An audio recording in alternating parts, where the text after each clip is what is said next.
I can get everyone, hopefully, to take a seat. There's still some seats up front. We're going to start and get this public information session going here momentarily. Moving away, if those charts there in the middle are in your way, maybe we can move those over to the side so the people in the back. Not just said there are some more seats in the front section up here. It's kind of like going to church. If I might just go to the back. Nobody up here. It's hard to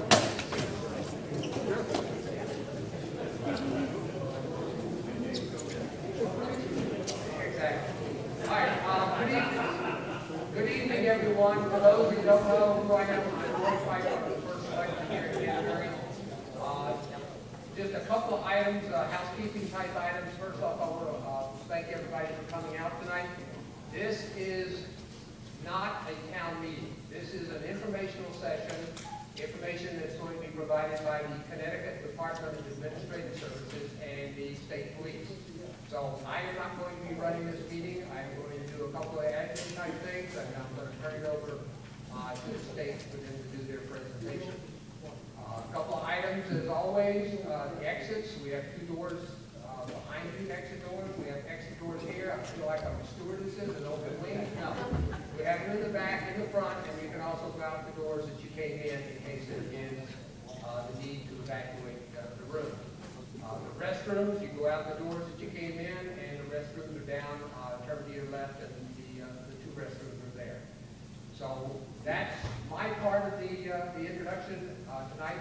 One thing I will say later on after the presentation, we do have microphones. When we get into the question and answer period, we have microphones on both sides up here, and then we also have a microphone towards the back for people that are in the back of the room. We would ask that if you do have a question to ask, that you approach the microphone so that people can hear your questions as we move through this presentation. So without further ado, it's my privilege to introduce to you the Commissioner of the Connecticut Department of Administrative Services, Melody Curry. Melody?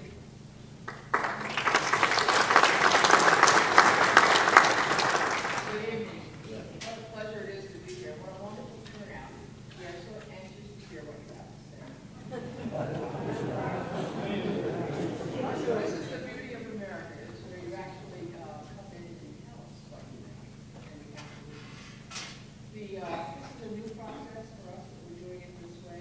This is similar to the DOT process where they're going to do a road in your area. They come out and talk to you about the road itself, what's happening.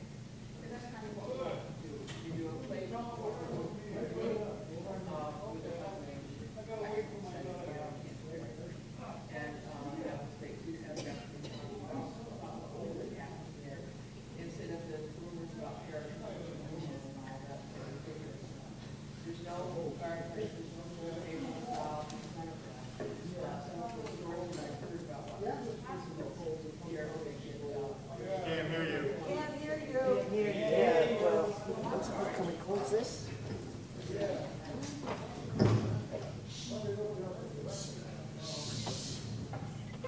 Well, certainly as much as I want to hear you, I want you to be able to hear me. Can you hear me now? Okay. That's good. Like I said, this is a new process for us. We normally come out and do what the environmental impact statement do as part of that listening to the public. We will be doing that again, should the range be cited here, to give you another opportunity to have a say about what happens or does not happen. But that's the part we do as DAS, is we find the properties, we deal with the department, our customers, the state police, what do they need and how can we best help them secure what they need. And part of that is listening to the people in the community in which we are helping to cite the range. At this point, I'd like to introduce my staff. The only staff I brought with me, Jeff Lowe, who has been with this project since right, just about, that's true, in the early 2000s. And working on this, Jeff is an environmental engineer analyst, is that taking the time right? With us, who does a lot of work around the state in relation to siting projects and looking at how we can best serve the public. And with us also today, and I'd like to introduce him, Colonel Meraviglia. Did I get that right? All right. And he'd like to introduce his staff and begin the program for you. Thank you for coming to listen and coming to participate. And please, stand up and participate. Thank you. Good evening, everyone. My name is Brian Meraviglia. I'm the Colonel and Deputy Commissioner of the State Police. Tonight we're going to have a few of the gentlemen here that I brought with us, the subject matter experts, if you will, go over some stuff and we'll try to answer all your questions as best as we can. To my immediate left is Lieutenant Rob Palmer. He's from the Training Academy. Lieutenant Mark Petruzzi is the commanding officer of Troop H. Major George Battle. He's currently in charge of a lot of things, Office of Administrative Services. My Chief of Staff, Major Albert Fox, and Major Pat O'Hara from Eastern District. Mark Petruzzi is pretty much going to help me along with the program here and kind of be the monitoring speaker, I guess. So, Mark, you want to help me start your...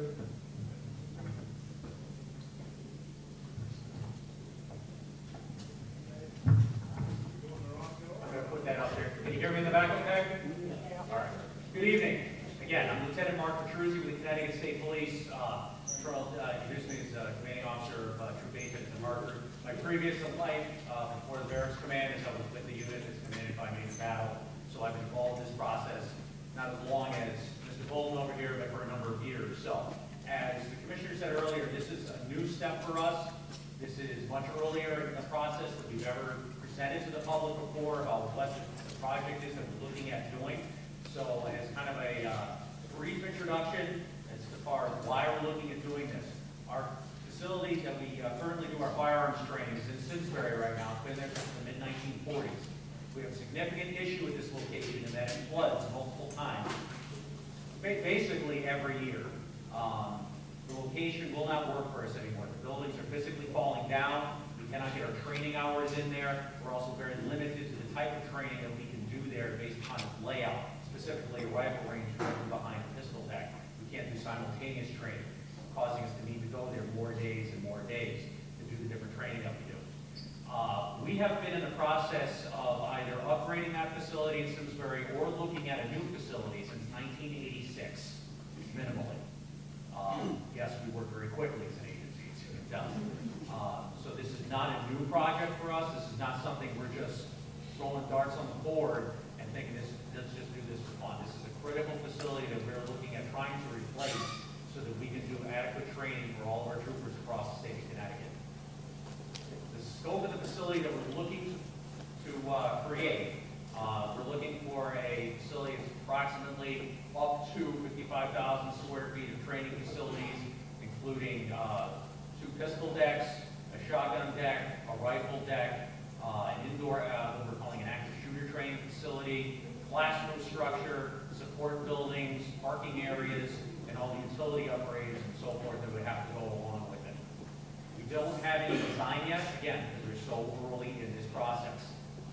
However, estimates based upon other sites that we've seen and square footage for the type of training that we do, we're looking at trying to acquire through DAS a parcel of property about 100 acres or more.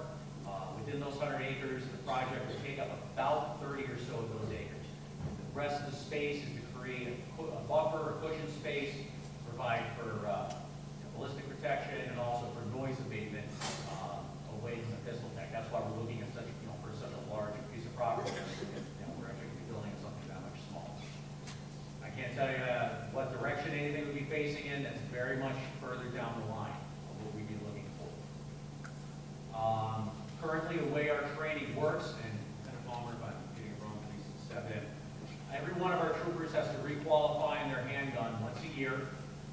They spend a day at the range, approximately 8 hours, our normal hours on Monday through Friday, approximately 8 to 4 for the normal requalification. Every trooper goes, every trooper shirts during the course of the day. That does not mean the entire day is shooting. Days typically start with classroom training, going over use of force information, pursuit studies, legal updates, so that we're up to date and aware of all the new legal proceedings that come into play over the previous year, so we get to our training more effective. Then we'll do live fire on the pistol deck, starting with turning targets and set distances with set drills that we do to qualify with it. Later in the day, We'll use the opportunity to do more tactical style training for ourselves. We try to incorporate the use of cruiser or obstacles that we have to maneuver around. We try to make the training as realistic as possible for what our troopers would face in the field. That type of training, is that later part of the training, is extremely difficult for us to do in the facility in Simsbury. With the loss of days due to flooding, we don't have the time to be able to spend to do that, especially that extra tactical training, which we're finding every day as we watch media reports, becoming more and more important for us to know when we're out in the field. Also, the flooding, we just can't get in the days when we need to do it. Additional to the standard handgun cert qualification we do every year, a certain number of troopers are also qualified twice a year with rifles. Again, that's 2 more days that they will be out the range using the longer distance rifle range. With the facility in Simsbury right now, we can't do that on the same days as the pistol deck because we can only use one or the other.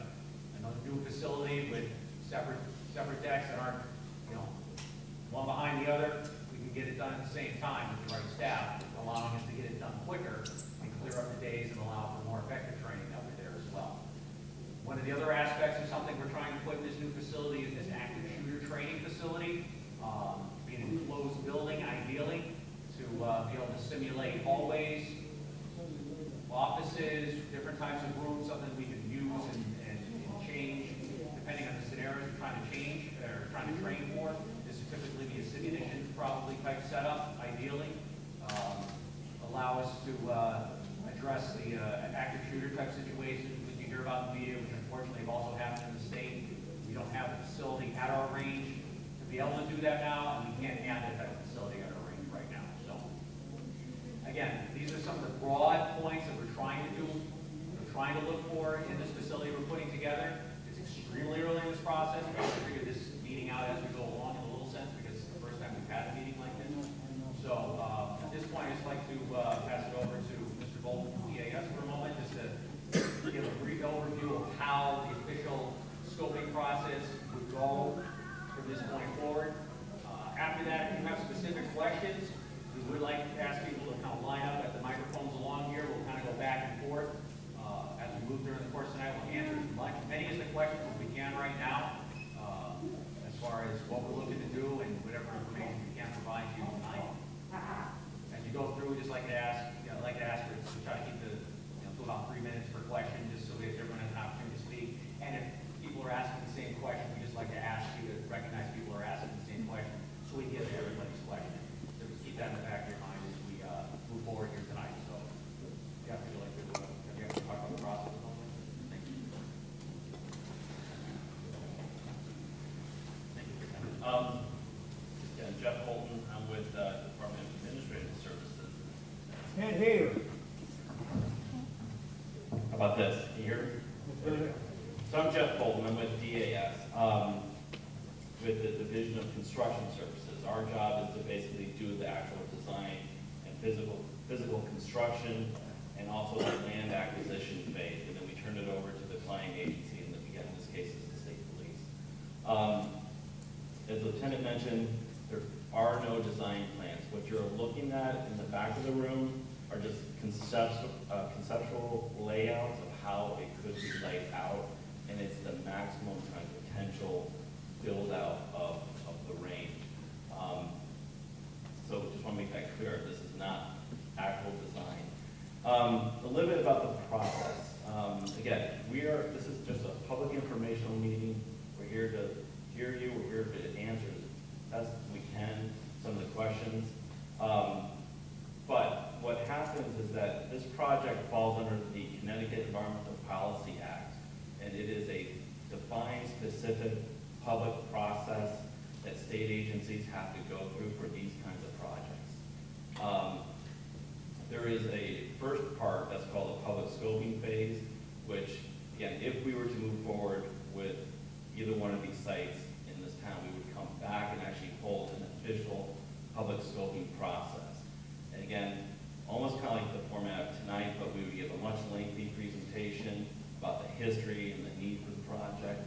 And then we would dive into the specifics about the sites, and then we would turn it over to the public for you to submit comments. At that point, it's not our job to answer all your questions. Our job is to listen. And then we take those comments, and then we go back, and then we develop something called an environmental impact evaluation. It's a very big document, takes a lot of time to develop, and we do an environmental analysis on each of the properties or each site that we are considering. We look at a whole host of issues, anywhere from endangered species to traffic to noise to air pollution, water pollution, socioeconomic impacts. We look at everything. So a lot of the answers you probably, or questions you have, the answers you want, really come out of that environmental analysis.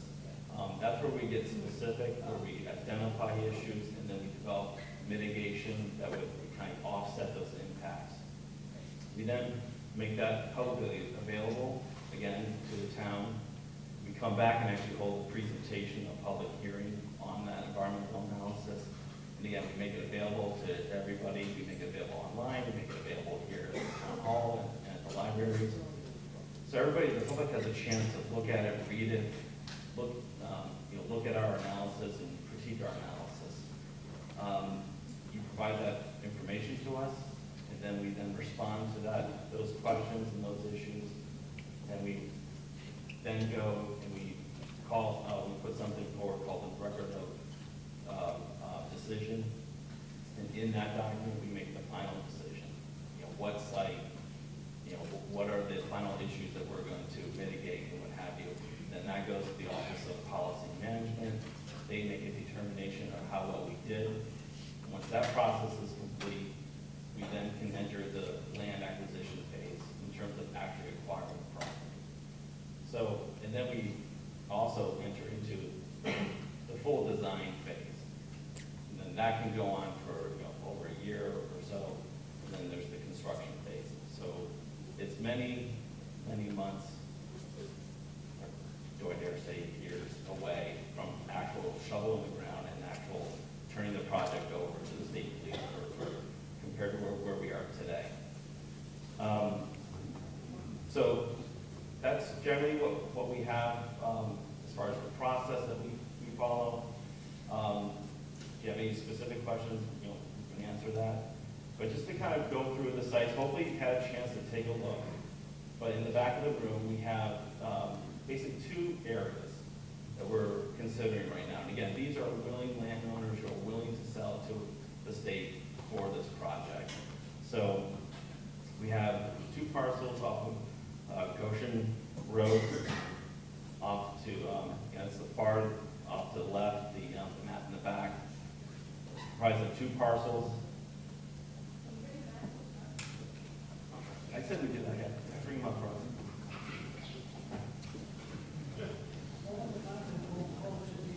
Okay.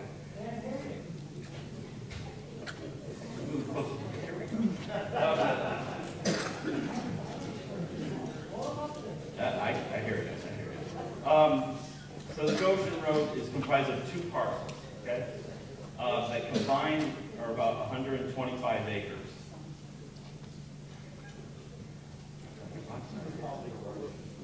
Oh, erosion. G-A-R, yeah. Okay. So as you can see, it's comprised of two parcels. The legal access is off of Goshen Road, which is off of Woodchuck Hill Road. So it's approximately 110 acres in the top parcel, and the bottom one is approximately 24 acres. Again, for about 125, 130 acres. Okay? The second site is what we're calling Lisbon and Finney. It's comprised of really two main parcels. One off of Lisbon Road, which is 192 acres, and then you have Finney Lane, and it's 153 acres. Now, there's a potential for additional properties that could be part of this overall site if we were to deem it necessary that we needed additional property. But these represent additional properties, and those are approximately total of 80 acres.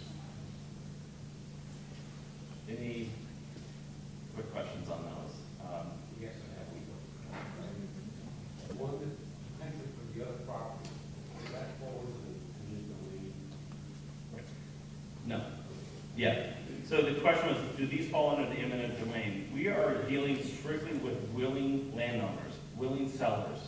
So every parcel you see identified, the owner has come to us and let us know that they are willing to sell for this project. They are fully aware of it. But let me also just reiterate that this is our project. It's not the town's project. It's not the landowner's project. This is the state of Connecticut's project, and we're responsible for providing as much information as we can to you and to give you the specifics, not the landowner and not the town. So I think with that, we can basically turn it over to questions, unless there are any major components. I think you hit the major points. If you'd like to have a question answered, just to make sure everyone can hear the questions, for the sense that we're not repeating questions, just so, so everyone can get a new question asked. If you'd like to come forward to either one of the microphones, we'll just call on you back and forth, and we'll answer to the best of our ability, whatever we can provide for information right now. Can you hear me in the back if I don't use a microphone? Okay. I may switch off. It's going to be easier for me to talk about it. Give everybody a chance to come in for a second.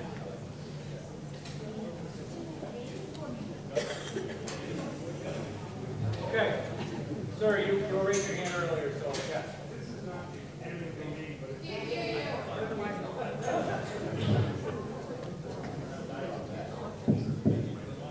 it's not eminent domain, but is this going to eventually go up for a vote, or is this something that the landowner sells you and you get it? It does not go to a vote because it is a state action.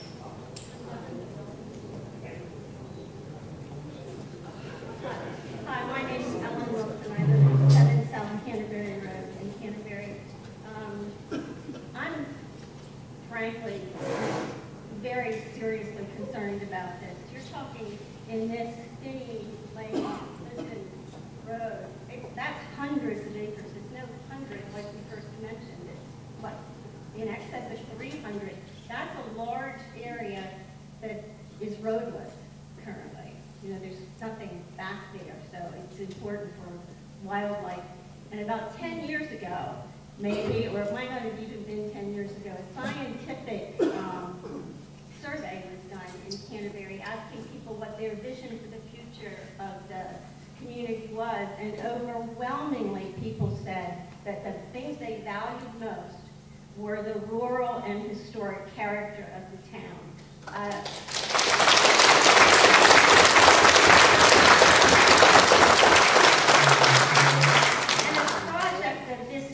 Would absolutely, irrevocably alter that forever in this community. And I'm very concerned about not just that, but the noise as well. So this is from Connecticut Statute 22A, Section 22A-69, Control of Noise. And I'm not going to read it all, just a couple of sentences.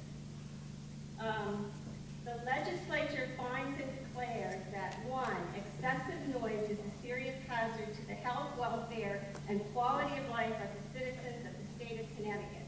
And 2, exposure to certain levels of noise can result in psychological, physiological, and economic damage.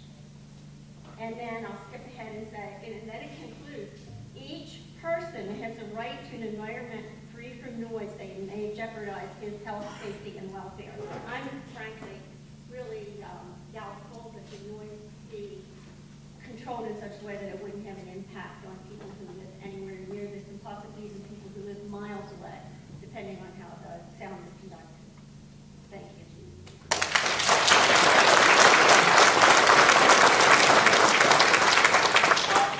I'll actually speak to that. I can't do this in the other presentations we've done, but noise absolutely is a common concern. Comes up every time we've talked about this. So this is the 4th town I've stood in front of. Talk about this, so this is common. This is the answer no one ever wants to hear.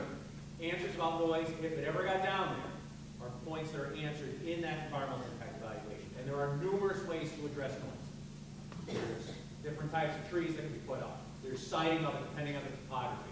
there's the hours that the range is being used. So I'm not going to say, it is a firing range. It will make noise, but just to say that it is not something that we're ignoring as a concern, but it is something that there are ways to address it. How we would, I can't speak to it because that's way down the point, but I just want to let everyone know that is something that is in our mind, or in the minds of the designers when we start putting forward. Okay. Yes, sir. Good evening. My name is Bill Sweeney. I'm here with my wife, Kristen. Lived in Canterbury for 15 years. I'm a land use attorney. I'm not representing anybody here tonight other than myself and my two kids. I live at 298 Cemetery Road, which is 500 feet west of the Goshen Road site. And I've got a bunch of questions, and I'd be happy to get back in line and give my fellow residents time to ask them their questions first. But I guess my first is, I only found out about this meeting last night. In the last 12 hours, I've done a lot of research on a lot of the attempts that you've had in other communities where you really haven't been welcomed with this project.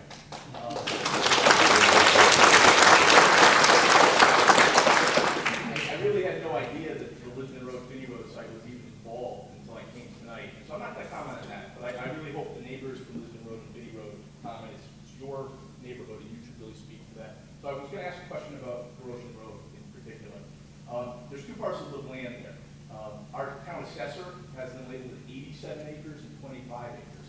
The 25-acre parcel is designated as residential land undeveloped. Why is it undeveloped? If you look at the values of those two properties, together the properties are assessed at under $100,000.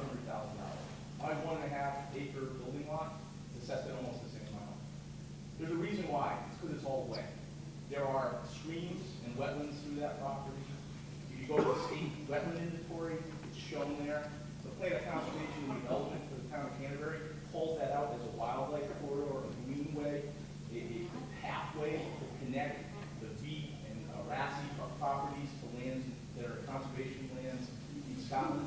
My question is this, and by the way also, there is no direct access to that property. It's landlocked. It's the access through a 25-foot gravel easement right next to Mr. Garish's house as well. There's no road that leads to the property.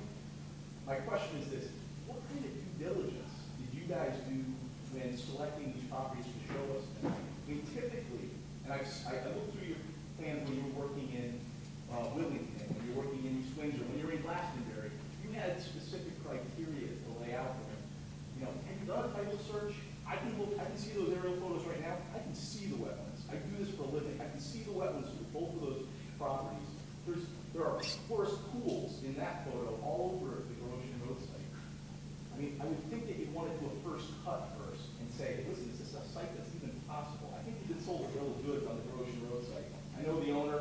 You really need to do your homework before you get too involved in that. But could you answer the question?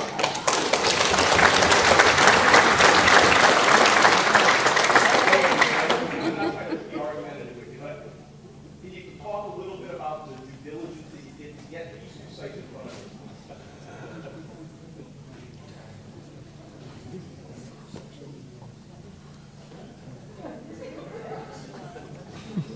Thank you.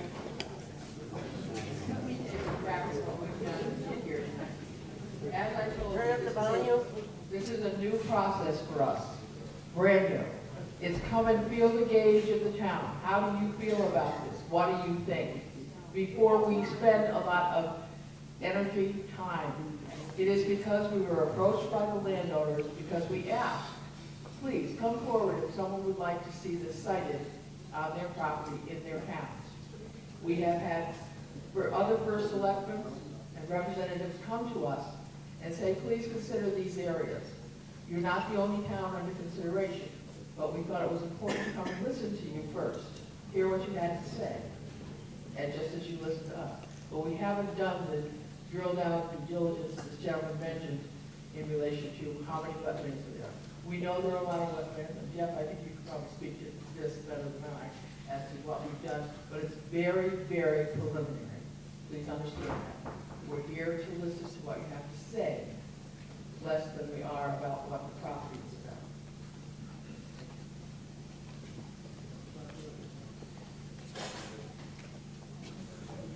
I mean, yeah, I'd just like to Yes, we did. We did look at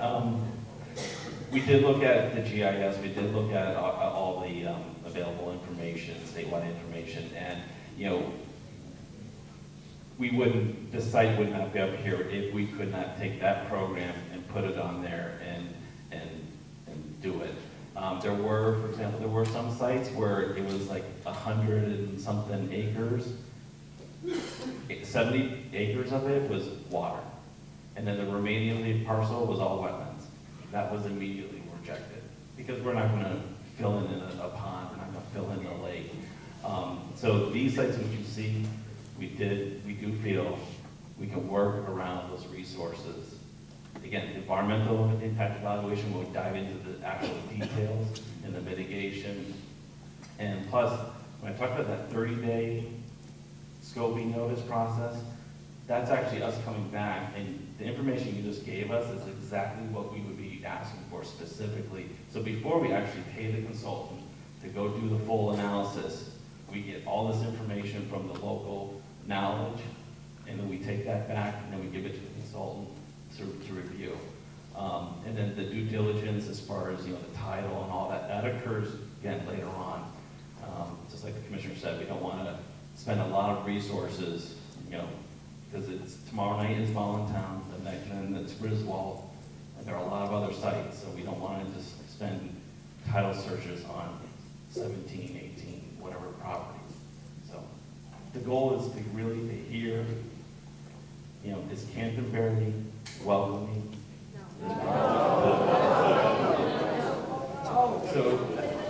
So there are specifics you might have, in terms of the impact, again, which are dealt later, but we really are here to say, this is the project we are considering for the town. You can take 5 seconds to tell us, I don't like it, and then you can leave the microphone. I mean, that's the kind of give and take that we're looking for tonight. I'm wondering if the state has any money to do this in these economic times. You have big budgetary processes. You have to purchase the land. You have to construct the buildings in the rain. Is there going to be a kickback to the town for siting in here? Kind of a yes, no?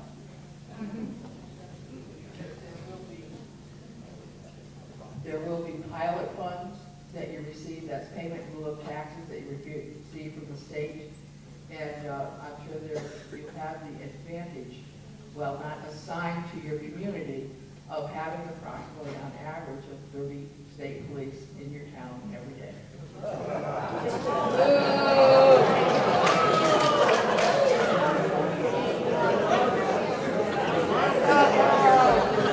sorry. I would welcome that any day of the week. I would be glad.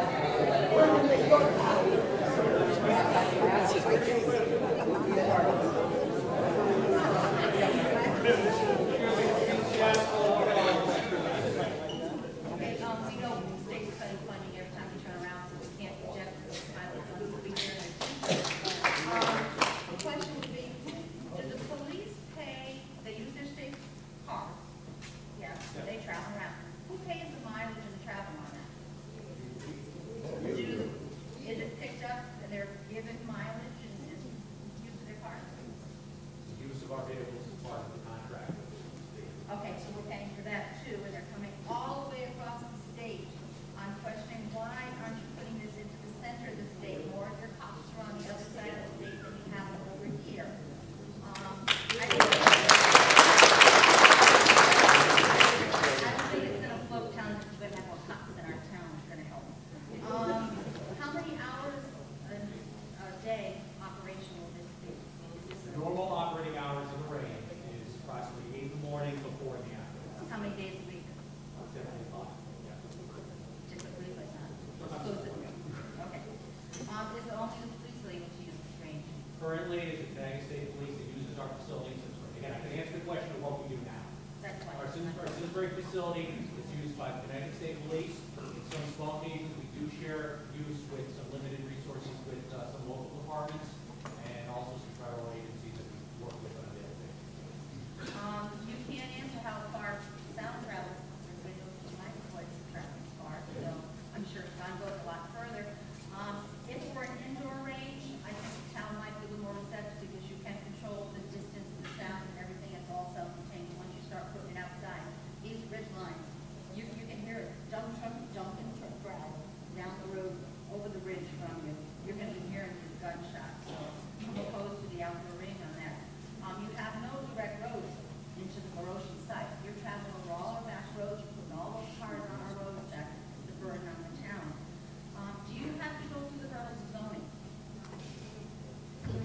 The answer is no. Okay, we rely on our zoning to keep our town in check. That's a big no on my part. Let me just also add, part of the environmental impact evaluation we have to look at your planning and zoning, and we have to do that analysis of how the project fits within your plan of conservation development and your zoning, and we do that analysis. Okay, you can analyze all you want, but following the guidelines that we have set forth, it could be two very different things. I'm questioning why you're not using state land already. You have these huge state forests.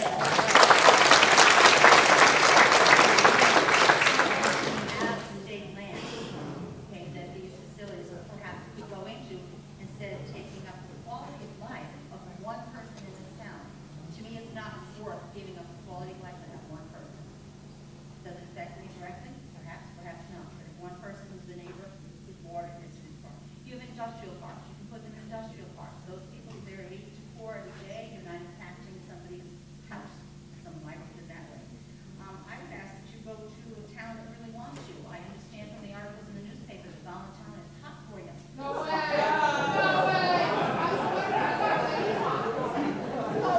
Okay, well, you can never trust the newspaper 100%. All right, that's on our several towns. You're putting corrosion and fitting to both ridge lines. One's down, one's up. That's how it's gonna go. And we know, those of us that were involved in zoning, that then Wide Finney Lane's coming up because it ties back into housing, big housing development on the other side. Okay, that's gonna ruin that quality of life. There is one reason that we're, called the quiet corner now. Because that's what we want to stay, the quiet corner.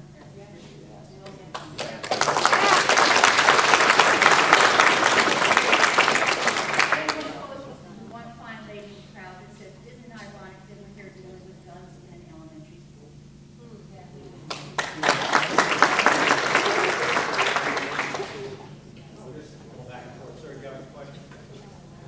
He doesn't want to answer her questions. I don't blame you.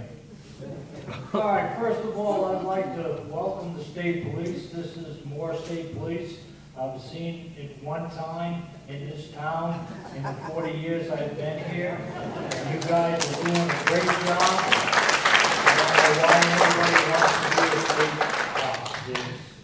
It's a thankless job, but we do need you.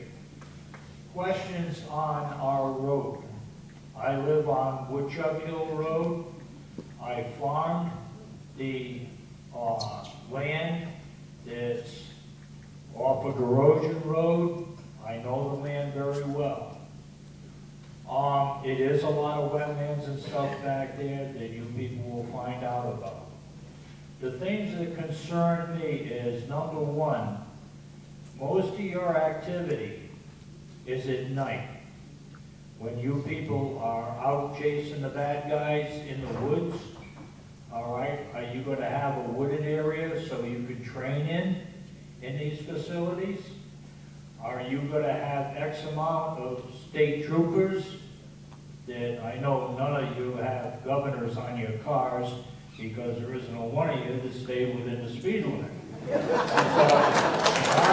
I don't want to criticize the state police on how fast they go, but 5 years ago they paved Woodchuck Hill Road and our traffic has increased almost 200%.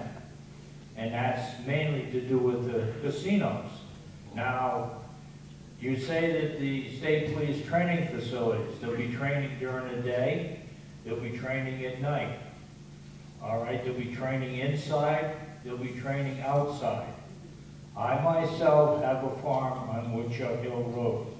I also have another farm at the end of the road that I use. I have cows, and I don't want to see any bullets in the side of my cows. All right, the thing is, that's a quiet section. Well, it was as long as we had potholes in the road. But once they straightened the road out and filled in the potholes and paved it, now we have a speeding problem that I know you guys aren't concerned about. But we do have a problem on that road. Now you're talking about Erosion Road. Erosion Road is not that wide. Actually, when I bring my farm equipment up Erosion Road, it takes up the whole road and some of the side of the road, which it does coming down Woodchuck Hill. And my hay line behind my tractor is almost 12 feet across. And I'm on, excuse me, I'm in the gutter on both sides. Now, if you're not going to bring anything into the town and put a superhighway in there, how are you going to keep all these state police cars and other vehicles on a road that's you basically can't pass on? I think you guys are doing a great job, and thank you for the time.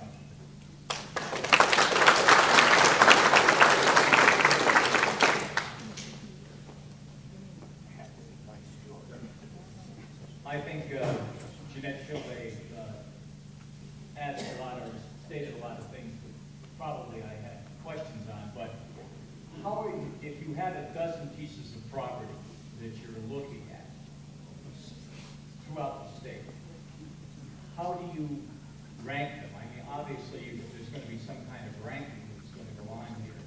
Canterbury's way over here in the eastern part, so is Ballintown, and so is Bristol. I've heard the talk about the National Guard range down in North Haven or New Haven area. East Haven, better off of 95 and 91. Obviously, access there is much better than up here in eastern Connecticut. But how do you rank the properties? I mean, if you get 5 towns that want this range, and God knows you need to upgrade your facilities, I understand that. How do you go about ranking them? I think people need to know how that's done. Is it the line of least resistance, or, and I'm not trying to put you on the spot, because I think that's important. I'll start in answering that, and Jeff will jump in on it. What we're doing today, we haven't done in any of those other locations that you've heard about, in East Windsor or Willington or Glastonbury. We didn't have this meeting in those towns before. Before we went to those towns, those sites, the Willington and East Windsor sites were put through a refining process, a sifting process, going through a whole number of towns and a whole bunch of different sites all over the state. We looked at things and we discussed this at those locations. Distances from schools, distances from residences, topography issues. I'm just trying to name off the top of my head. It's probably 100 criteria or so. In that sense, that all these properties are filtered through. I want to say again, what we're talking about here and what we've talked about, or we're going to be talking about in the other town, we haven't done that yet because we want to get the sense if we're going to go through that process with these locations. So these aren't ranked by any sense of meaning. If there's a sense that there's an opportunity at one of these times, they will go through that vetting process, to see if the criteria does stack up, to make sure it does meet. So, say that there are five communities that are receptive to this. Can you name the 5 major criteria by which you make these decisions? I mean, obviously, I don't want to quote off my head because I don't want to be wrong. And there's a list of them like this, but things like distances from schools, distances from senior housing, distances from population centers, distance from major roads, distances from cemeteries, churches. All those things are weighed in it. I think their existing use or proximal use of farmland.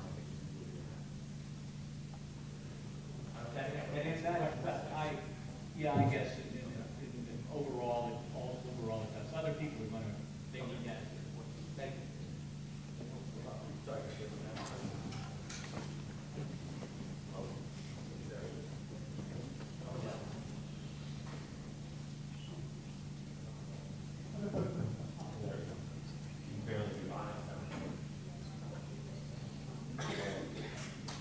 Let me just reiterate, if we can try to keep the comments to about 3 minutes, I think we really want to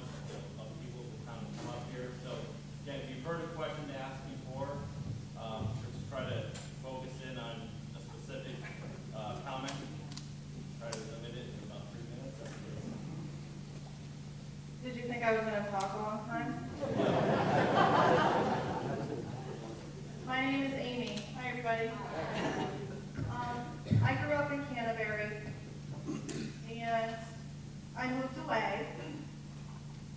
I've been in stores, I've been in Hebron, I've been in Wyndham. I love Canterbury so much that I came back. I live at 38 Finney Lane. The picture shows my riding ring that my mom built for us when me and my sister were kids. I don't know, maybe 20 years ago. Maybe we weren't kids. My 11-year-old daughter rides horses every day. When I told her that the state police wanted to put a gun range in the land that they were currently clearing, her reaction was no. So I'm standing here for her today. I am also an environmentalist at heart. I care very deeply about this issue, which is why I'm so emotional. Not just because of the town of Canterbury, but because of the open space is very important to me and the animals around me. And I can tell you, we have a lot of animals. Who pays for the environmental impact study and who does the environmental impact study? And that's a question for DAS. I would like that answered. Also, for the state police, how is a buffer distance determined for this tactical training? And if you could elaborate on the tactical training, because I can assure you that horses don't like loud vehicle noises. And also, for the lieutenant, I'd like to know, what are your other options currently for training your officers? I do have children in the school system, and that is important to me as well. So I would like to know, how do you currently train your officers for some of this tactical training that you need, including your active, I think it was your classroom active shooting that I took down. I'd like to know how you're currently training your officers to handle that situation now. And would we expect other states to want to use this facility in the future? And for those of you who think it's a good thing to have all this extra police presence in town, I just want to remind you of the fact that I'm not sure if anybody realizes there's not a whole lot of crime rate in Canterbury. Thank you.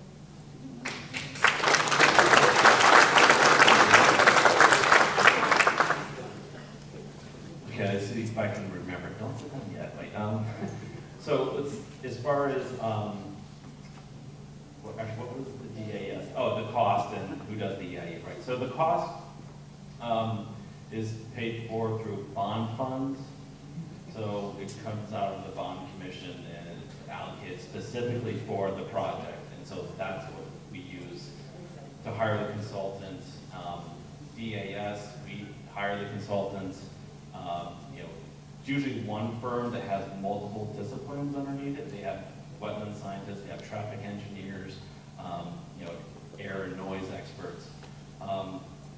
So we do that. So they do the analysis. We oversee it and we review it internally. We actually work very closely with the state police. They're just as part of that process as we and the consultant. So I think that was it for the DAS. To answer your question, I'm going to go to the second part, the tactical training right now, and I'll keep going unless Lieutenant Palmer wants to correct me. Feel free. Currently, the tactical training I'm referring to, as what we like to do is, when we're talking about vehicles, I'm talking about driving as close to a normal issue cruiser that we have onto one of these smaller pistol decks. It's not driving over mounds, out in the woods, or going through trails or anything like that. It's driving onto a normal pistol deck rig, where there's the opportunity to address some of the training issues when you come across, shooting from a vehicle, shooting across the hood of a vehicle in a controlled space that has the berms and everything behind it in order to maintain it. We're not talking about taking an armored vehicle and driving out in the woods. It's not what we're referring to at anything like that. As far as the active shooter style training, we improvise the best we can right now. In some cases, in our range facility in Simsbury, We'll try to set up something with the turning targets that a trooper can use on a turning target with a regular sidearm. On some occasions, we can find a facility somewhere in the state that's not being used by somebody else at that time, where we can use something called simulations, an old office building, a closed, no longer used school or something like that. There's no consistency for the availability on a regular basis for what we have. So the type of facility we're envisioning to do that sort of thing is, if you're familiar with theater, like a black box theater type thing, where it's enclosed, movable walls that we can shape and move into something we want to do. That would be contained to be able to do, but that's where we do that now. And I think it was one more part to the question. I apologize if I can't remember. I'm sorry? As far as sound? Well, for the tactical training, but I think you answered it. You're not going out in the woods. No, we're not running around the woods. We're not doing that sort of thing. No. I'm sorry. On the pistol deck, yes, we are using live ammunition. Yes. Did that answer your question? Yes. Thank you for taking the time. I have two questions. First off, before you start taking towns like Canterbury, Hollandtown, and Griswold down this path, I understand there's two pieces of legislation that are now in committee that would have a direct impact on you having the ability to do this on private land. Do you know where that status is, and are we a little premature putting towns that would be potentially very divisive? Some people looking at support, economic support, and other people looking at the impact on our quality of life. Where those bills are now, 235 and 236. Yes, they are presently still in the Public Safety Committee and have not moved out of committee yet. Okay, so for everyone's information, these two bills are an act concerning the location of a firearms training facility that would require the use of existing state land constructed. The second one is an act concerning the construction of firearms training facility that would require any state agency looking for construction firearms training facility to purchase 230 acres and to encourage municipalities to use the extra land for open space. So I just think before you take a small town and potentially put it through the grind, it may be a little preliminary that we hear where that legislative issue is going. The second component is I've also heard about the cost. And this is practical matters. I'm not saying one way or another. It says it's $7 million. And two representatives looked at other construction projects and they say it could easily be $28 million. Now, to put a town like this, start construction on something, look at the budget rules we have the impact, have the divisiveness, and then not be able to complete it because the state doesn't have the money is a big concern to me. So, thank you.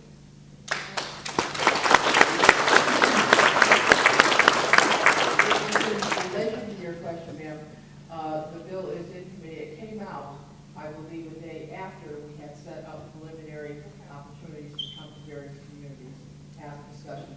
It did not come out before we started those conversations. No, I appreciate that. Once we started the conversation, we felt it was fair that everybody who wanted an opportunity to have a look-see, we should offer that opportunity. So thank you.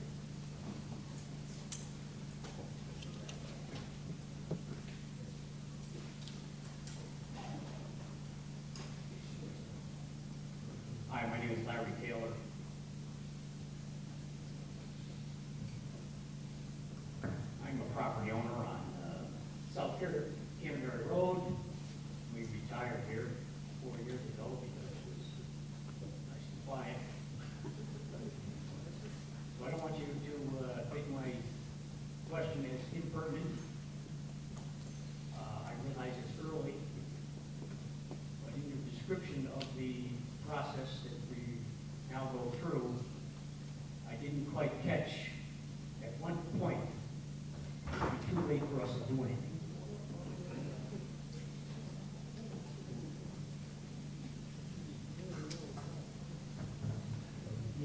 Again, we're incredibly early in the process, and there are some key phases. In terms of, I guess, ultimate that you had talked about, that kind of the last process that we go before we make that final decision. Again, it's actually spelled out in the Connecticut Environmental Policy Act process. When we do the environmental impact evaluation, we bring back that document to receive more public input. And that's actually on the details. That's on the specifics. we take those comments and we have to address them, and then we submit it, and then we make a final decision based on all the comments we received and all the analysis, and then that allows us to proceed to submitting it to OPM. OPM kind of blesses the document, and that allows us to go forward to actual land acquisition, acquiring closing on the property, and then moving into design and construction. So after we voice our concerns in that environmental impact statement, the game's over for us.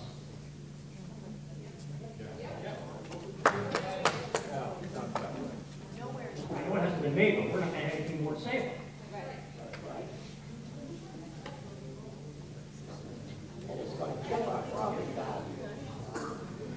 That's why it's really important to actually, you know, you're getting the kind of a first initial phase of digesting this. And then let's say even if we were to come back, that's an if, and we come back, we do a 30-day public notice process. And now you have further time to really digest the project and the sites and give us really hard, specific questions that we need to answer and specific issues, and then we address them. If we do not address them, DEEP, the Council of Environmental Quality, and the Office of Policy and Management can stop us and say, go back and reanalyze that. You did not cover this issue adequately enough, and we have to go back and analyze it. And that's because you would be overseeing that process, and you'd be critiquing our analysis. So if we don't get it right, we have to go back. You heard it. Thank you. Yes, sir. Hi, how you doing? My name is Tom. I spent middle of last month watching a hearing on TV on CTN. You were all there, Mr. Bolton, all the rest of you. Because I made my dates a little messed up, but in 2012 you had 3,000 some odd sites. You boiled that down to 1,600 sites. Then you came down to 136 sites, and then you came down to 2 sites in 2014, Wilmington, East Windsor. Mr. Bolton on the TV show anyway was pointing out a couple of environmental good things about East Windsor, and then I heard about Wellington, right, money to stop you guys, and then all of a sudden, here you are, because they were saying, go someplace where you want it, and I hope you get the point that I don't, Canterbury with the road situation, all the rest of it is probably the wrong place to look. Thank you.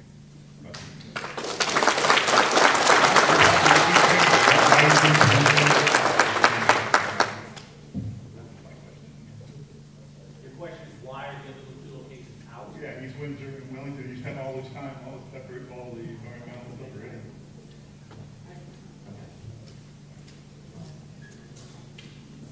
Those two communities are still under consideration. We have to cite a new location for the state police somewhere in the state of Connecticut. And so we're still looking for the property that would be appropriate to do so. And obviously, it's the people who have been willing to sell the properties who have come forward since that public hearing that you installed at the Capitol. That's really what spurred, I think, a lot of the desire to see it. Although I will say that one person came to us prior to that and said that they would be interested in pursuing it also. So this is really just to listen to you folks. Thank you.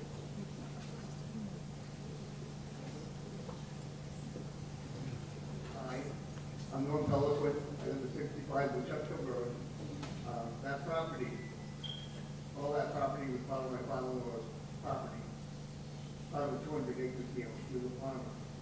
I'm sure the turnover would be great if they knew this was going to happen. The land was landlocked. Well, one question is, who owns the property, the bigger parcel that was landlocked, that couldn't be developed for years because it was landlocked? Where did that person live? Not in Canterbury, right? Okay. We don't want that. No way, no how.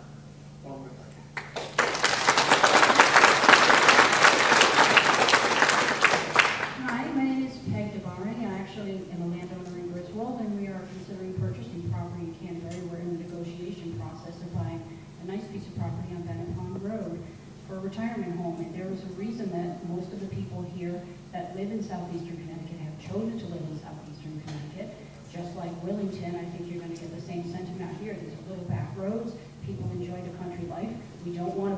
whizzing up and down the road, and I personally do not believe that it will be Monday through Friday, 8 to 4, once it's developed.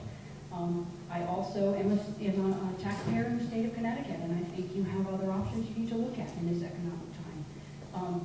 $7 million, $11 million, whatever the cost, you know, the state has got a huge budget deficit right now. There has to be a better way to spend this money. Use the National Guard site.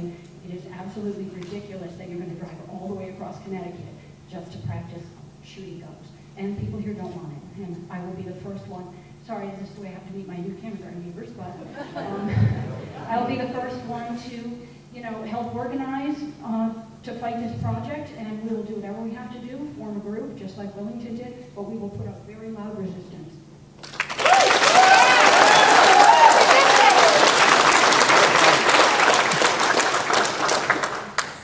Good evening. My name is Rusty, and I appreciate the trying to clearly need a facility, and I wish you luck.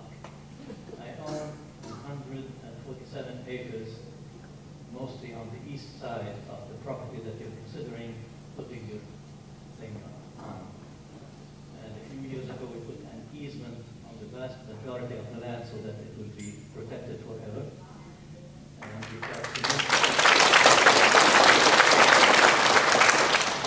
talked to our neighbors, the Bikes, who own south of that property. We have 200 and some 50 acres. They put it in a farm trust also.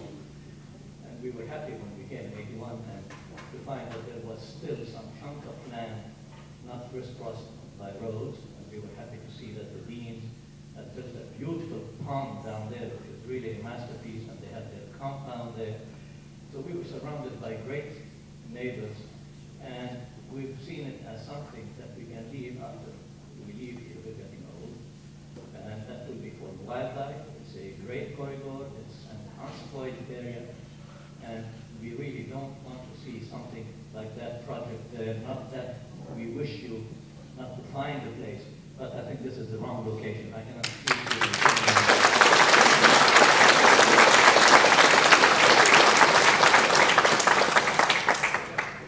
Hello, my name is Warren Baker. I'm not from Canterbury. I live in the neighboring town of Sprague. Sprague has an industrial zone that is all but abandoned. They have buildings there from the factories that are standing empty. With the economics that the state is going through, it seems like maybe they could look into that. I'm very familiar with Smith & Wesson's range, and it's concrete bunkers. They've got concrete buildings. I think that it would be able to be put in there at a much reduced rate as compared to starting from the ground up. The roads leading to it are used to semi-traffic, day in, day out, all hours of the day. The people of Sprague, the taxes, we don't want to talk about it. The taxes are horrible in Sprague, everybody's listening. And it would be nice to be able to see them come into a place where I think that people would be more warm to it. I've heard nothing but negativity, and I understand. I live in the country, I like the country, but we're hurt. Sprague is hurt, and they've got factories that are empty. I think it might be really nice to look into it, and it could be one of those things where the buildings are already existing. You could put every one of your ranges inside for what it would cost you to build a couple of the other ones that you were going to do anyway. So it's really like a win-win. I would really like to encourage you guys to look into the industrial zone in Sprague.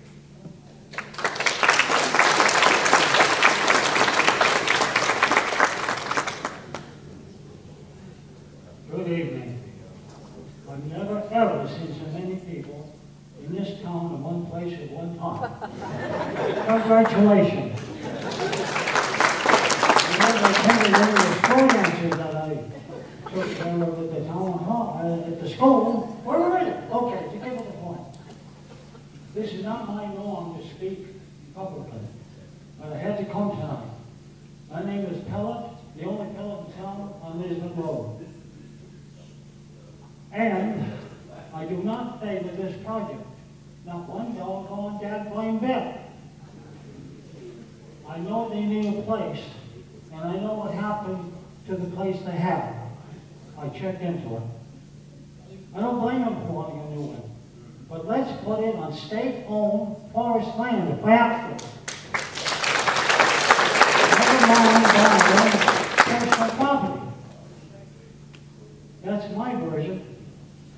state property here that's not used. The forests aren't, people wander through, but it could be used. Probably take an action. The legislature though, and they don't hardly do anything they should, just like Congress. Thank you.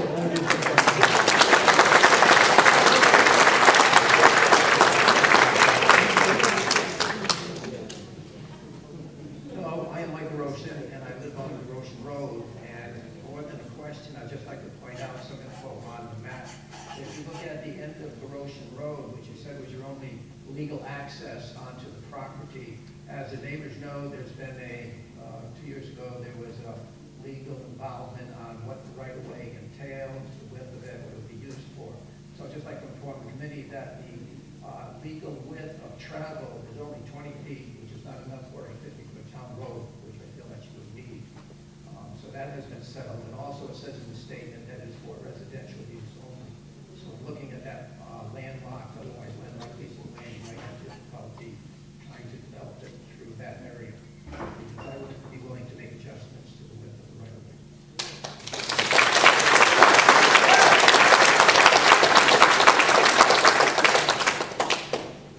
I don't like saying this because I know you spoke, right? I just want to make sure that everyone, if you have another question, if there's two ladies who'd like to ask another question, that's fine. But if it's anyone that hasn't asked a question yet, just like to give you the opportunity to understand. Yes, sir. My name is George Younger. I live on Woodchuck Hill Road within the stone's throw of the proposed site. An observation, I'm dead set against it. And a question, is there any provision in your plan for compensating nearby landowners for the devastating loss of property value of this?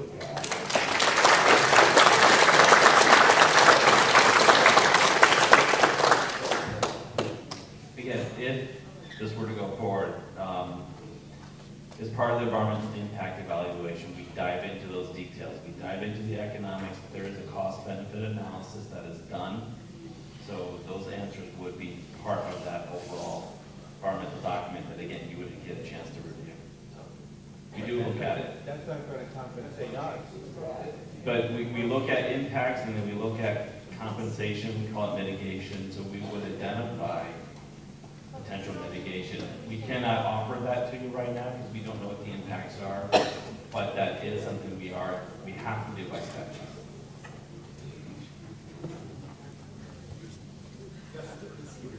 Just following up on that.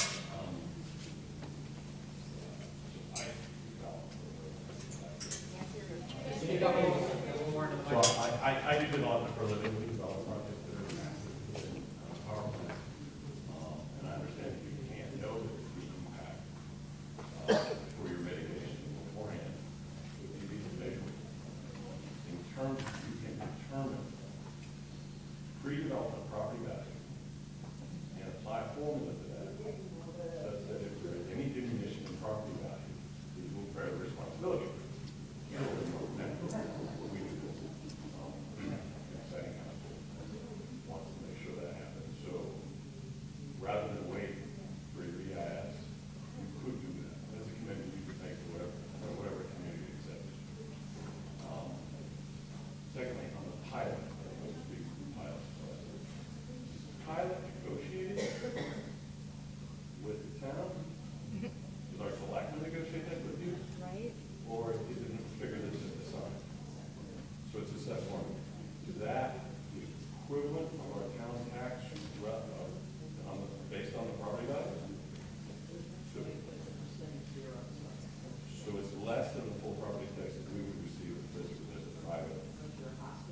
And the notice for this meeting, I know all your own, is almost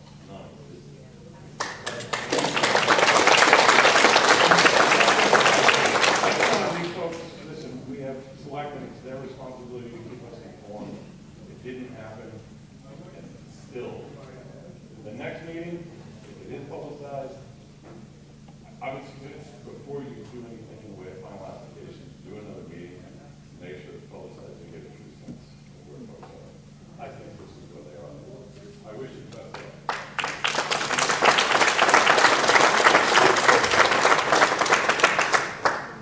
A couple things I'd like to add. As far as information of the projects, just want to call it out now because we haven't yet. On that wall is our website addresses, either through our department or State Police's department. So you can write down that link right there, and it shows you from our homepage, there's a specific project information. You can find the legislative history presentations. You can look at Wilmington and East Windsor presentations. There's a frequently asked question on there too. So we encourage you to take a look at that. But as far as information kind of going forward, again, we are outside of the SEPA process, but the SEPA process has a very specific public outreach process. We will go above and beyond what's required by statute and regulation. We will actually work closely with the First Selectman's office, and we will do various means of getting the information out well in advance of that 30-day public notice process. Yes, we're actually on the backside of the Roach's Farm where most of this facility will probably be placed. You can see our hay field right in the back, and presently there's probably 40 or 50 cows wandering around there. But anybody who's ever raised cows knows that the fences don't keep them in. We have many neighbors who call us in the morning saying, hey, you want to come get your cows? We've been from Roach's all the way over. So I don't know if that's part of environmental or not, but they like to wander around, and your facility will be almost in that field, just like getting stuck out in the woods like doing buggy years ago. It's where it's going to end up.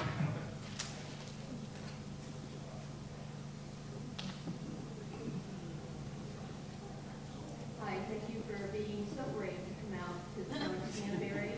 Where normally we like to be quiet, and this is only a sample. My name is Armand Petrie. I'm a resident of Lisbon, and I have a home in Canterbury as well. Currently, the Spray Garden Gun Club is 3 miles as the crow flies from my home. And I'd like to tell people here that I hear them shooting all the time, and I don't like it. It does disturb the peace. Secondly, I don't think there's a study in the world that can assess the impact to animal life. Our farms, our cows, our horses, pigs, chickens, whatever it is that we raise here in the quiet corner of Connecticut. There are no studies that will tell us what that impact would be to them and the loss to the farming community.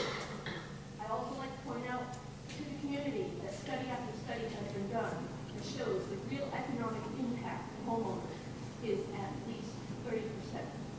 30%. That's if you can sell the house after the deal is dead. Thank you very much. I wish you.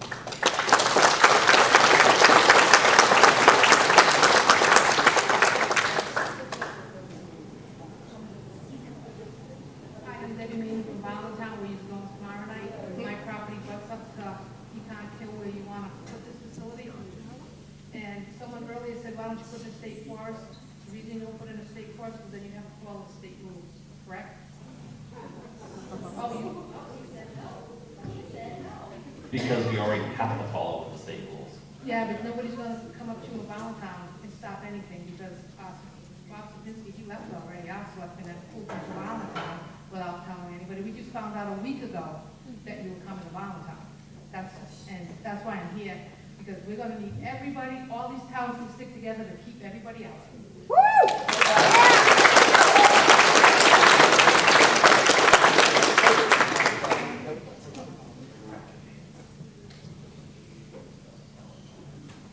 Hi, my name is Jim Solera. I live a stone's throw outside of Canterbury, just over the town line. My question, I guess, is all the legislation that comes around every year with all the wetlands. Is there any concerned about runoff. And I know if I buried 1,000 pounds of lead in my backyard, I'd probably be in jail for the rest of my life. So I'm curious what the rules are from the state as far as that goes. And then my other comment would be anyone hoping for that House bill. Before the governor signs that bill, they're going to buy the land they want to focus on. So don't give yourself hoping for that House bill to pass. So if you just answer the question on the state bill. I'll address the lead concern. Right now, our facility in Simsbury, remediate the lead there yearly, every 2 years. And that is part of the EIE and part of the design in order to show how any lead that's left at the facility will be treated. Right now, the way it works in Simsbury is effectively we're shooting into a big sand berm, and that sand berm is remediated every 2 years, everything's pulled out. So part of the design would include steps to make sure that there's no leaching in the groundwater, that grounds are caught. There's numerous different ways it could be done, but there are ways to address it.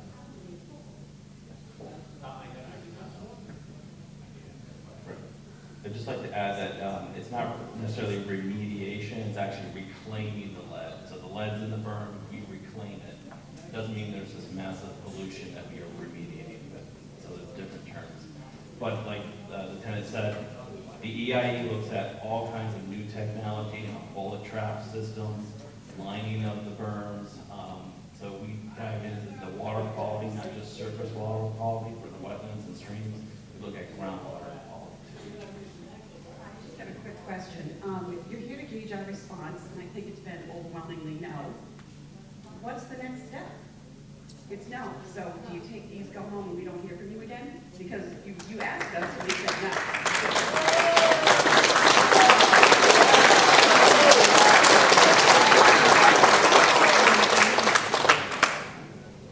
We will go through with the other towns, just like how we're doing tonight.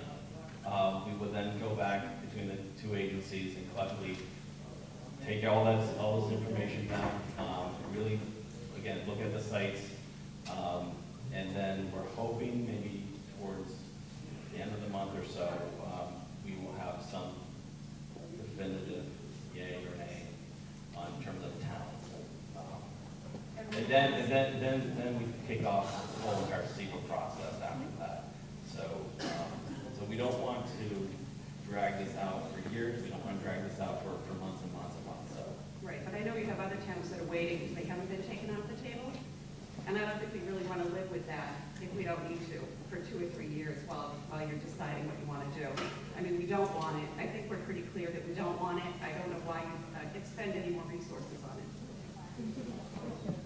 We will be making a decision by going to all of the communities that have asked to have us come and take a look. Okay. There are Sorry, others that's what I want to address too. I hear These you. property owners, this town, and as far as I know, our first selectman, Roy Piper, and nobody else from our selectmen has asked anybody to come here and do this to our town. Nobody.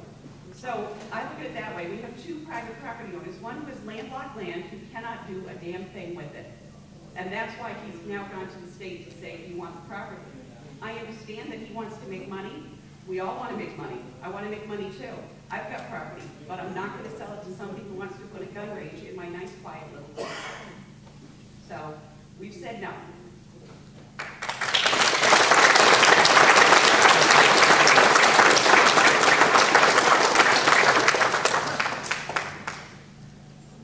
I live on Cemetery Road, and I don't know if anybody's ever driven down there in the winter, but since they put houses on the southeast side of our road, there's a huge swamp, tundra. It's like driving through the Arctic Circle. We've been told by Roy, by other people on the select board, that we can't put a drainage ditch there because the abutting property owner doesn't allow us to do that. But we're going to put a gun range on top of the hill that's going to all leach down into the river. How do these property owners know that the state is looking for property? Your selectmen brought him here. It was publicly announced at the Legislative Office Building, when we did the hearing, that AIS would be accepting offers. And can I just say, I called your selectman after the property owners called us. He did not call me, just to, I don't want to throw on his bus. I called him, as a matter of fact, he was not in the office, he called me from where he was and said, I understand you need to speak to me right now. And I said, well, we have this offer of some property available in your area. We'd like to come to your town to do this type of session to hear what people think. And he said, I'm interested in hearing what they have to say and think about it too. So it really was not your selectman who approached us, it was me who approached him. And if our selectmen said, no, we don't want it here, would that have ended it, or? As I said before, we have to look outside a government in the state of Connecticut for our state police. Thank you.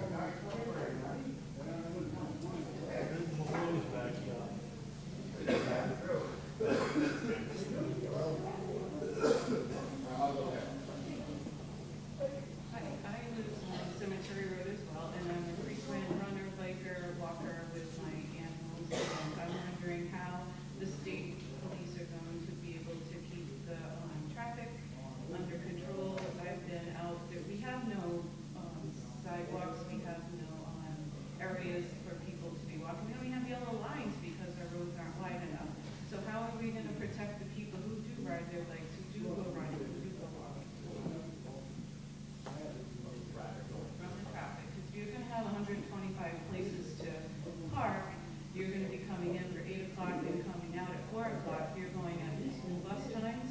You're going to be getting lots of kids that are going to be on the side of the road and a lot of school buses. So I just am very concerned about foot traffic and cars. Just to clarify the number of vehicles that are coming in, again, right now, our typical training day for in-service is about 30 troopers tops. And why 125 parking spaces? We need space sometimes when we have a training academy class, we'll typically ride a bus. That size parking lot allows us the ability to park a bus there and arrange staff.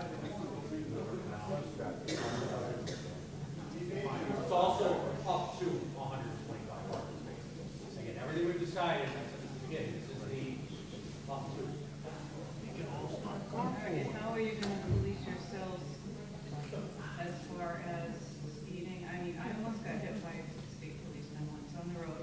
I was on the side of the road, on the right side where I was supposed to be, but it's a corner, and you have to expect that. So how are we going to protect people and animals? We have concerns about the traffic.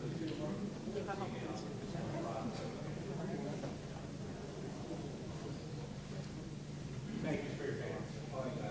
My name is Jonathan Lizzie. I live on 124 Wichita Road, which is right at the end of Roshan Road. I live on a blind driveway on one side, and there's trees blocking my view on the other side.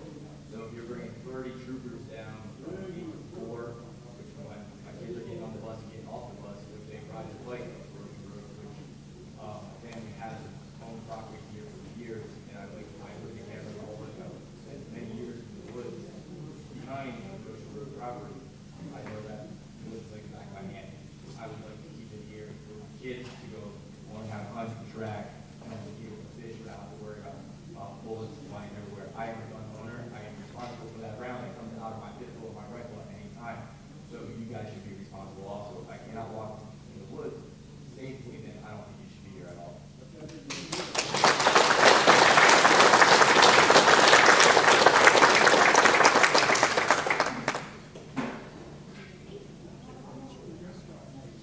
Hi, my name is Robin Nace. I live on Elastic Road. From where I live, I can hear the houses are here about a mile away. And the property on Woodchuck will abut their property.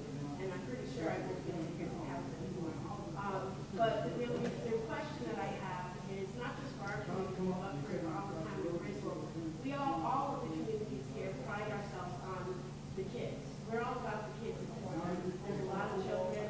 There's a lot of recreational activities that go on. I would like to know what you guys are going to do. I'm curious. And when there's something new that's going to go up, like a shooting range, they're going to be curious. Is there going to be some kind of containment, a fence, something that will prevent them from getting too close if it does happen? Absolutely. There's numerous safety things that have to be in place for a range this size. Fencing, signage, public educational campaigns, public outreach, all those things will be addressed in any facility.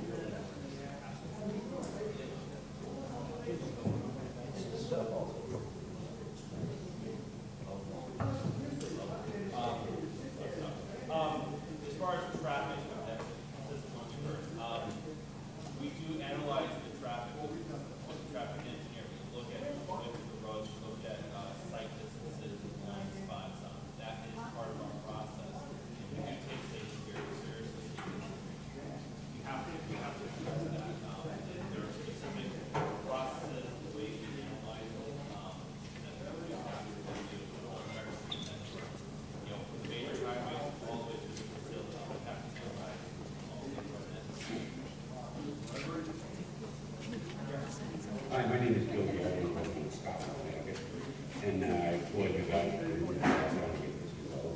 And this dilemma is one of the ridiculous part of you guys looking at the thing from 1986. I'm going to make some suggestions to you guys, and especially to you, the lady on the end. You're going to build your facility, but you're going to put it where the people want it, not where you want it. All right? You can tell that to Barnes too. Now, I'm going to make some suggestions. All right? We have several correctional institutions that are closed. We may have said it before, or maybe not. We could utilize a portion of those correctional facilities, for instance, Gates, Mechanic, and whatever other ones are closed, for your indoor pistol shooting. There's security, there's already fences all around these places. And as far as the rifle and shotgun training that you do, I understand that the National Guard charges us. Well, I think it's about time the governor steps up to the plate and negotiates with them just to let us use it. We're protecting them too. And one hand washes the other, gentlemen. You know it as well as I do. You want us to report something if we see something that's strange, we do it. And we're telling you, you'll get your facility, lady, but you'll get it where the people want it. All right? And for you state police guys, I know you need it, but please consider those properties. It's a good way to start. You don't have to have it all contained in one area. You can have the shotgun and rifle gun in a different area, and you can do that in conjunction with the National Guard. With the way the current economy is, it's the right thing to do. It's prudent. We don't believe this. Everybody in this room knows, including you guys, the tax burden has been put on the residents of the state the last couple of years. Okay? And we can't do that. People are moving out for reasons. It is another reason. I really urge you to go back to the drawing board and look at your existing facilities, and if you have looked at them before, look at them again. Because it's prudent, it's the right thing to do, and it'll save you money. Thank you very much.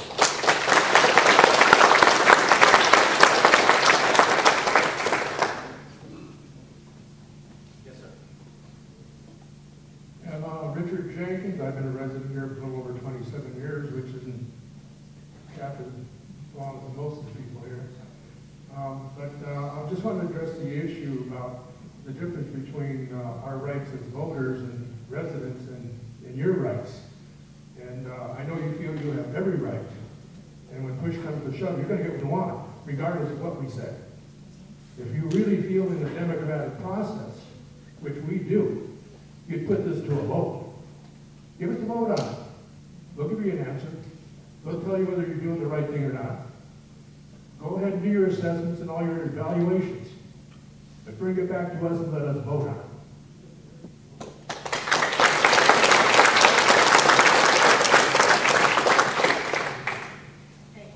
We've been hearing people talk about the National Guard location, and I wanted to ask about an article I saw in the Hartford Courant on March 1st.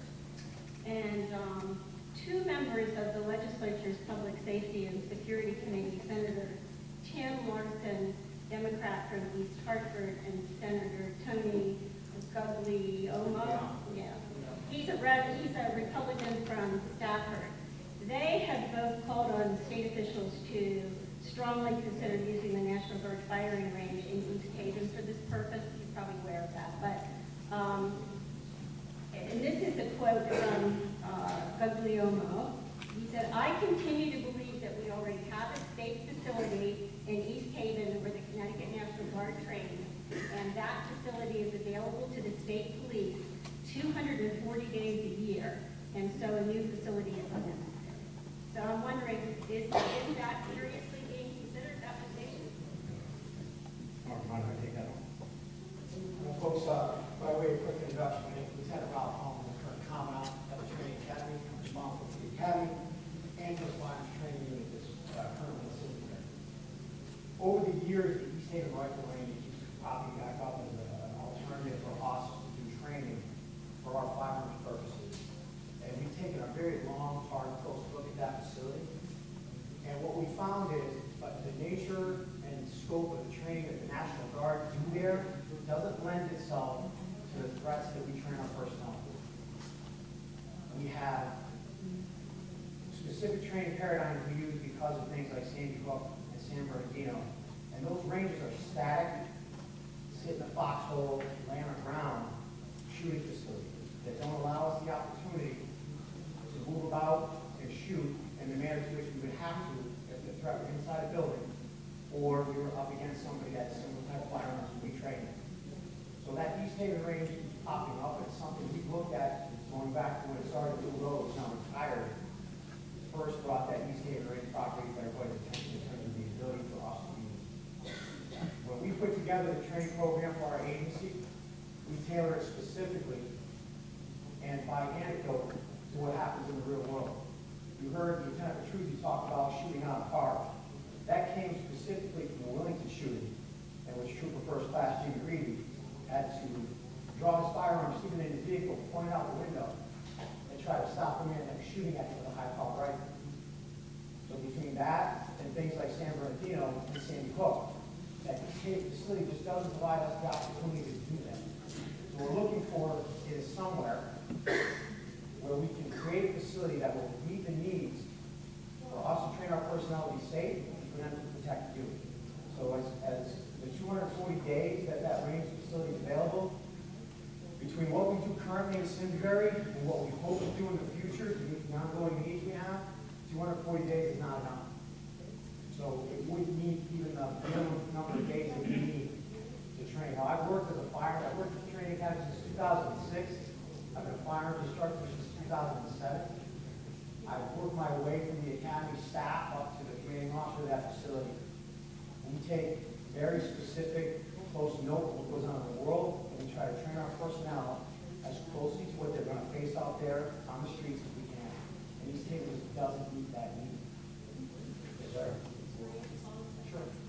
Well, then, if it doesn't, could it be enlarged, adapted, changed, updated, and would that still be less expensive than starting from scratch? The facility that's in East Haven, got two or three primary shooting facilities on it. There are hard concrete structures, so concrete balcony overhead that can't be moved.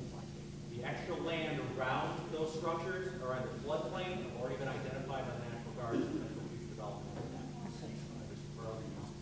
So we can't do the type of training that we've been trying to put together for years. And again, this goes back to what I was saying, this is not a new project for us. This is something we've identified all the time. This is not we just want to do it. This is something we need to do. We're trying to do it the right way for troopers who are out in the field. We've looked at East Haven, and I think we're going to go down and look at East Haven one more time to remove absolutely any other doubt. But for years, we've been looking at it, and it just doesn't allow us to do the type of training that we have to do. That said, it does work for the National Guard. The National Guard does do effective training, and that's what they have to do. It's something just to add in. When their troops get deployed, they train somewhere else after training before they're out in the live field. How can we be in Canterbury if 240 days is not enough there? How can you only go 5 days a week in Canterbury? It sounds like we're going to be going 7 days a week.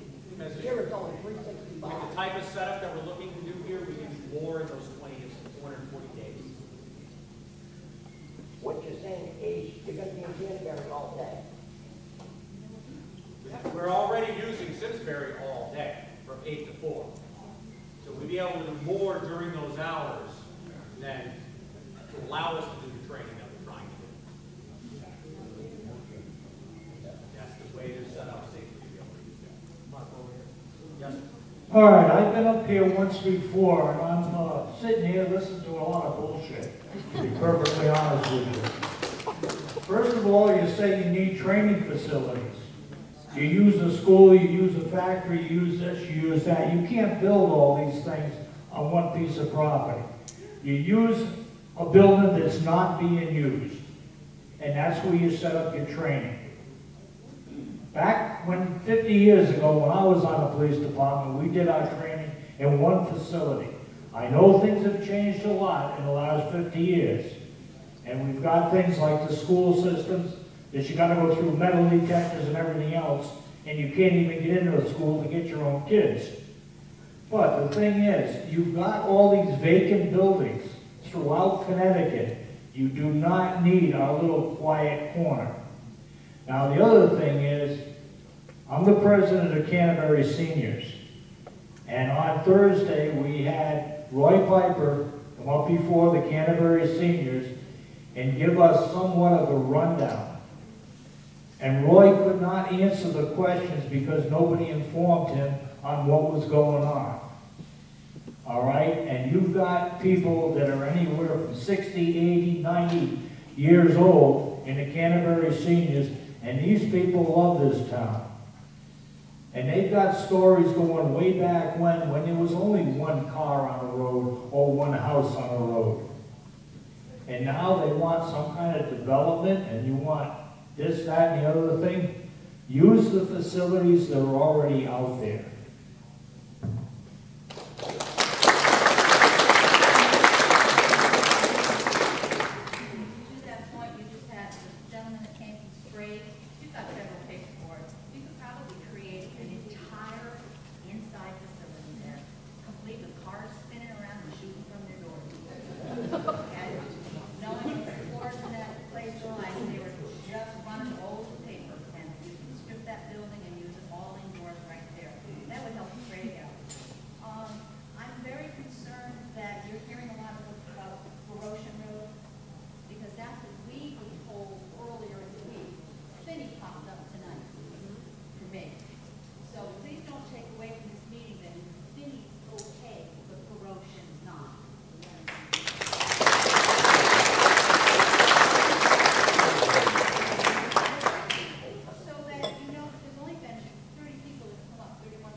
On property that you've invested in your town.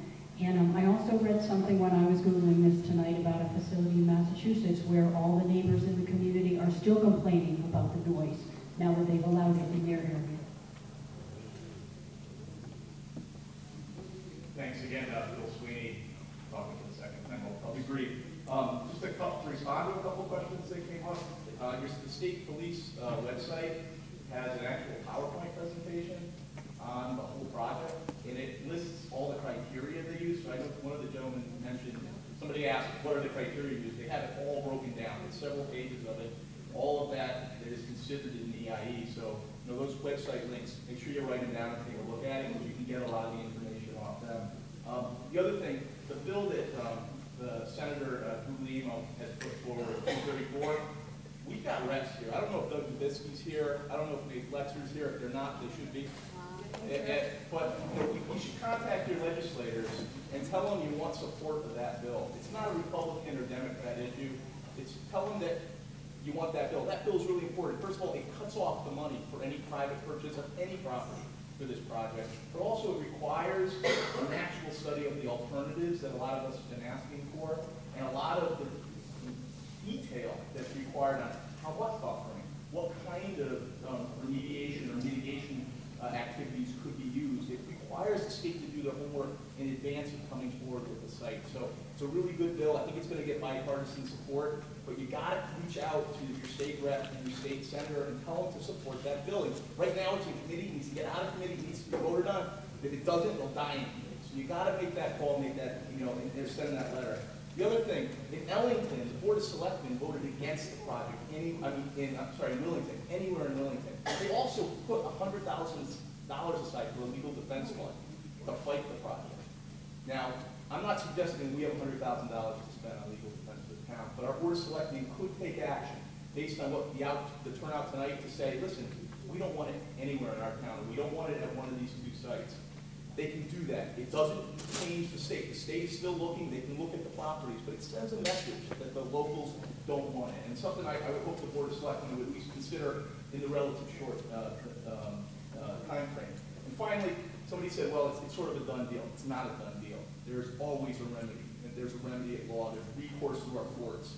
And, you know, sometimes I'm a lawyer, and I know I've seen a lot of you in town, and people know that I'm a lawyer, sort of look at me sideways sometimes. Sometimes it's good to have lawyers around. And we might need them here at the end of the day. That's what happened up in Willington. That's what happened in East Windsor. And, you know, at the end of the day, we'll go to the court over it if we need to.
Thank you for the opportunity. Thank you for speaking with us and listening to us.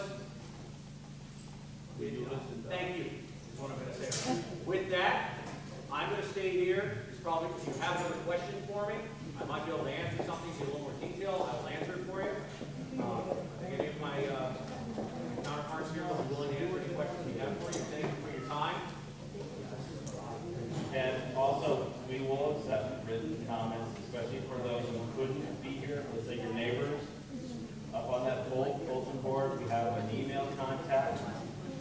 1 week from today, you'll have another week to let your neighbors know that they can submit maybe a comment that they really wanted to get to us, but they weren't able to make it tonight. So there you go. Please feel free to do that.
You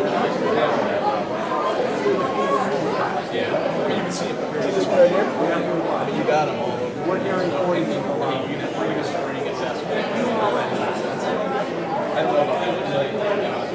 You might actually get it.